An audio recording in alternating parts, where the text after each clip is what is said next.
বাংলাদেশি প্রবাসী কর্মীদের বিমানবন্দরে অকারণে লাগেজ খোলাসহ যে কোনো হয়রানিমূলক কার্যক্রম বন্ধের নির্দেশনা দিয়েছে জাতীয় রাজস্ব বোর্ড এনবিআর। সম্প্রতি দেশের সব বিমানবন্দরে কাস্টমস শাখায় এই নির্দেশনা পাঠিয়েছে এনবিআর।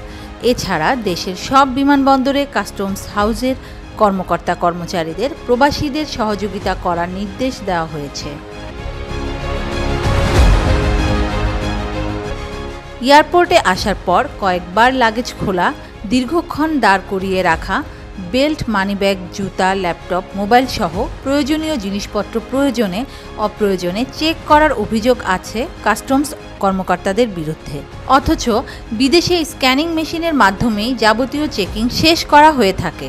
এতে কোনো ভোগান্তি হয় না। প্রবাসীরা রেমিটেন্স পাঠিয়ে দেশের অর্থনীতির চাকা সচল রাখছেন। দীর্ঘদিন ধরে বিমানবন্দরে ভোগান্তিমুক্ত পরিবেশ দাবি করছিলেন তারা।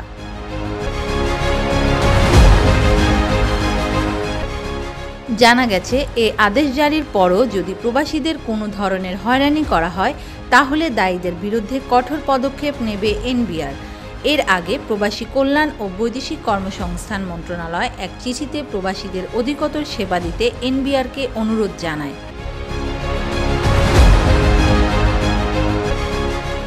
চিঠিতে বলা হয়, বাংলাদেশি প্রবাসী কর্মীরা রেমিটেন্স পাঠিয়ে দেশের অর্থনীতির চাকা সচল রাখেন।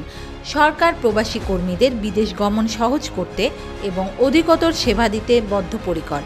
বাংলাদেশি প্রবাসী কর্মীদের বিদেশ থেকে আগমন এবং বিদেশে যাওয়ার সময় দেশের সব বিমানবন্দরে অকারণে লাগেজ খোলাসহ যে কোনো হয়রানিমূলক কার্যক্রম বন্ধের অনুরোধ করা হলো। Desk news, media express.